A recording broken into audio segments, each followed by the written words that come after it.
Sinagot ng Iglesia ni Cristo sa pamamagitan ng tagapagsalita nito na si kapatid na Edwil Zabala ang mga isyung ibinabato sa INC.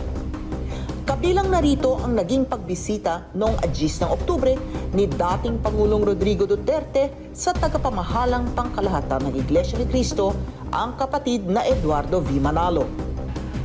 Nilinaw ni Ka Edwil na sariling pagpapasya ng dating Pangulo ang naging pagbisita sa tanggapang pangkalahatan kasama si Senador Christopher Bongo.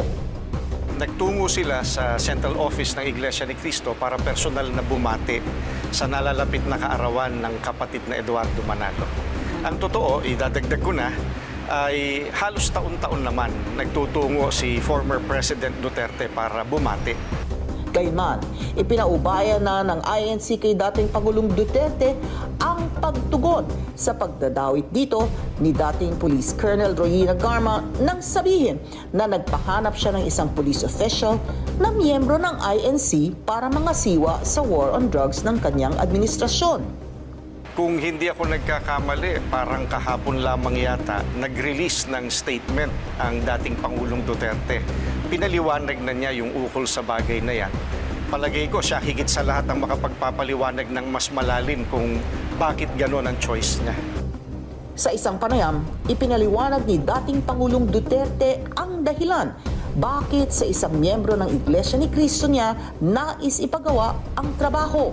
Paliwanag ng dating Pangulo, may tiwala siya sa isang INC dahil maaasahan sa pananalapi at hindi ibubulsa ang gugugulin sa mga proyekto ng gobyerno. Sa isyu naman ng pagkasira ng samahan ni na Pangulong Ferdinand Marcos Jr. at Vice President Sara Duterte, naniniwala ang Iglesia ni Cristo na mas makabubuti para sa sambayanan ang pananatiling nagkakaisa ng mga leader ng bansa. Matatandaan na noong 2022 national elections, sinuportahan ng Iglesia ni Cristo ang unity ni na Pangulong Marcos at VP Sara.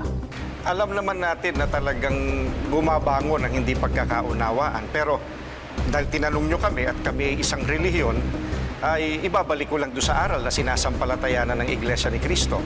Alang-alang doon sa aral ng Panginoong Hesukristo, ang hangad namin magkasundo, magkaunawaan, sapagkat ang makikinabang naman ay ang bansang Pilipinas kapag lahat ng leader natin sa ating bayan nagkakaisa. Tiniyak din ng Iglesia ni Cristo ang nagpapatuloy na suporta nito hindi sa kanino mang personalidad, kundi sa magagandang programa ng pamahalaan.